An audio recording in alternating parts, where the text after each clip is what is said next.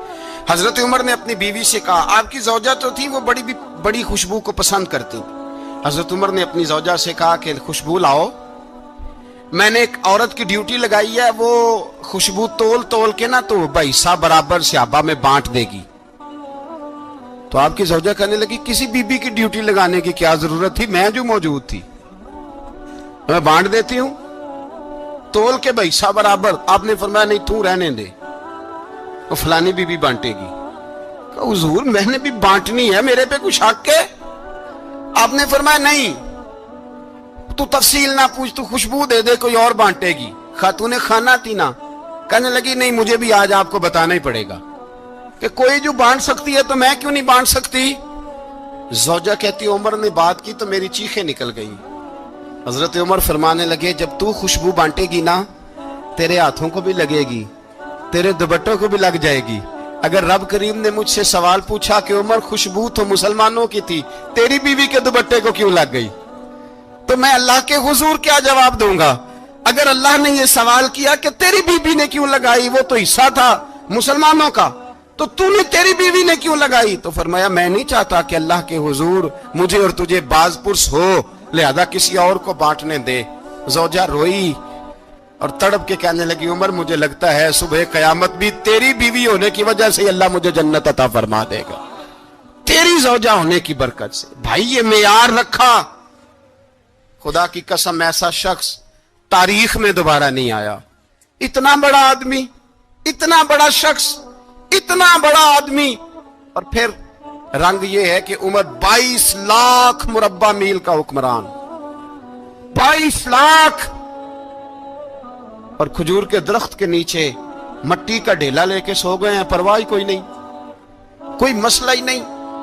2 غلام ساتھ بیٹھے تو ایک روٹی حضرت عمر نے گھر سے منگوائی، تھوڑا سا سرکہ، تو غلام کہنے لگے ہم نے بھی کھانی ہے۔ فرمایا کوئی حرج نہیں، روٹی کو پیٹ بھر کے کھانا ضروری تو نہیں، 3 حصوں میں بانٹ لیتے۔ ایک آدمی آیا ہوا تھا مصر کا رہنے والا ملنے کے لیے، اس نے پوچھا عمر کدھر ہے، تو کہا وہ ادھر جاؤ مسجد میں بیٹھے ہوں گے، اور واپس آیا تو کہنے لگا وہاں تو 3 غلام بیٹھے ہیں، ایک روٹی بانٹ کے کھا رہے ہیں، لگتا ہے کئی دنوں سے روٹی نہیں ملی۔ کہا 3 غلام تو کوئی نہیں، وہاں 2 ہی تھے، تیسرے تو امیر المومنین تھے۔ اس نے کہا نہیں 3 غلام ہیں، کپڑے بھی ایک طرح کے پہنے ہوئے ہیں، بلکہ 2 کے تو پھر صحیح ہیں، تیسرے کے تو زیادہ ماڑے ہیں، کپڑے بھی ایک طرح کے، کھانا پینا بھی ایک طرح کا، اور ان کا نشست برخاست بھی ایک طرح کی ہے، لہذا کوئی فرق نہیں۔ حضرت ابو ہریرہ کہتے ہیں میں لے کے آیا، اور جناب عمر کو جب میں نے کچی زمین میں تامت سمیٹ بیٹھے دیکھا تو میں رو پڑا۔ میں نے اس مصر سے آنے والے کو کہا تو اس کے جلوے دیکھ، اگر اس کی ذات میں اتنا حسن ہے تو محمد عربی کا مقام کیا ہوگا؟ یہ مقام غور ہے، مقام غور۔ 10 محرم کو لوگ دیگے پکائیں گے نا، نہیں پکانی ہے؟ کوئی بول دے نہیں، ہاں نہ نہیں کر دے، پروگرام بدلیا تو نہیں دی عید کی کہ وہی کام شروع ہویا ہے، لات ٹائٹ ہونے والا۔ کیوں جی پکنی ہے نا دیکھیں 10 محرم کو انشاءاللہ تعالی، ہم بھی پکائیں گے انشاءاللہ، یہاں بھی پروگرام ہوگا۔ تو 10 محرم کو جو دیگ پکنی ہے تو ایسا نہیں ہو سکتا کہ 1 محرم کو حضرت عمر کے نام کی بھی کوئی پک جائے۔ اگر امام حسن حسین کے نام کی دیگیں پکے تو جو امام حسن حسین کے سے پیار کرنے والے ہیں، جو امام حسن حسین سے، ہم لوگوں نے بھی عجیب رٹا اپنایا ہے نا، ہم لوگ بات کا ایک پہلو دیکھتے ہیں دوسرا نہیں دیکھتے۔ حضرت امام حسن اور حسین کو بھی نبی پاک نے شہید کہا، اور جناب عمر کو بھی رسول اللہ نے خود شہید فرمایا ہے۔